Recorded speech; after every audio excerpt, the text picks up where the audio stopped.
The Syro-Ephraimite War, or Syro-Ephraimite Crisis, was one of 4 massive events that shook Jerusalem to its core during Isaiah's life, with many of his prophetic messages significantly being linked to this and the other 3 crises. This war/crisis, which occurred in 735/734 to 732 BCE, began when the northern kingdom of Israel joined forces with the nation of Aram and waged war on Judah. Both Israel and Aram were vassal states of Assyria at the time.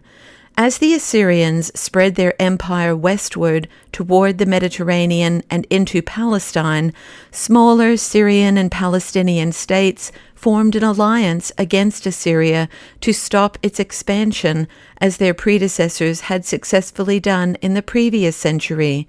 Israel and Aram were among these alliance states. It seems that they both wanted Judah to rebel along with them, but Judah was not an Assyrian vassal at the time and understandably declined to join the revolt.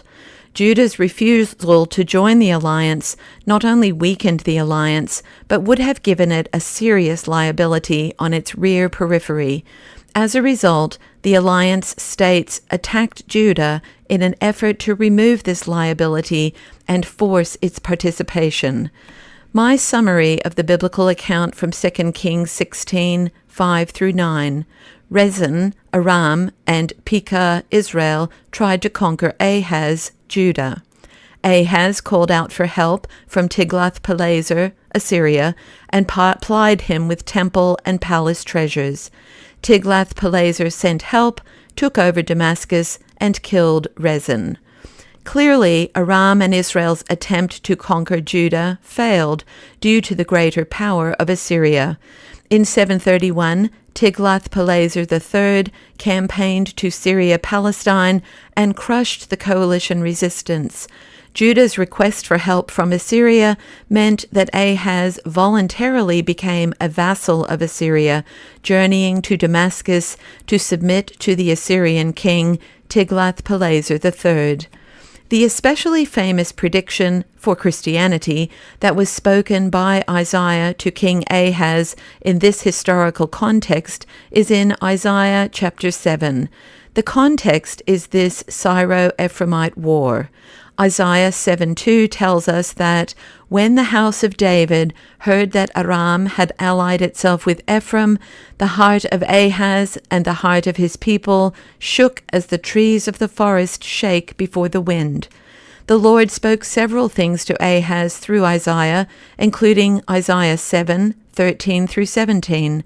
Then Isaiah said, "Hear then, O house of David, is it too little for you to weary mortals, that you weary my God also? Therefore the Lord himself will give you a sign.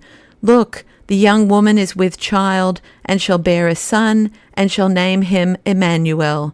He shall eat curds and honey by the time he knows how to refuse the evil and choose the good. For before the child knows how to refuse the evil and choose the good, the land before whose 2 kings you are in dread will be deserted. The Lord will bring on you and your people and on your ancestral house such days as have not come since the day that Ephraim departed from Judah, the king of Assyria."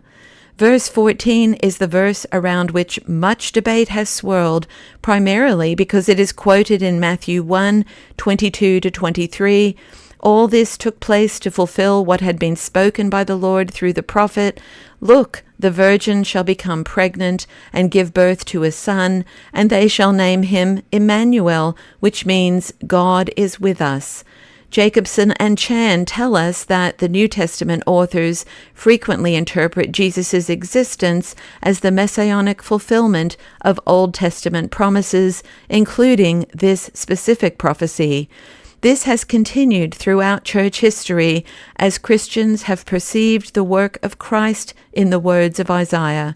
Jacobson and Chan add that it is also important to understand that the Old Testament was a true word of God to Israel in its own time, quite apart from the later Christian understanding that Jesus was the Messiah, leading us to realize that two things can be true at the same time. The primary debate can be settled by understanding that it is simultaneously true that this prophecy had deep significance for Israel, and we can recognize Jesus' messianic ministry in that same text. Jacobson and Chan aptly describe this as having dual hermeneutical horizons, which attest to the potency of the Old Testament tradition and to its flexibility and resiliency in the face of changing circumstances. That brings to mind an imagined argument between two young children about the best purpose for a toy shovel. It's only good for digging. No, it's also good for smoothing out. Then Mom or Dad comes along and shows that the shovel can be used well for both purposes. The children's eyes grow bigger as they each now realize more possibilities for their creative play that neither had envisioned before. Would that this kind of thing will happen in theological circles. Analogies involving children often help me to understand deeper truths.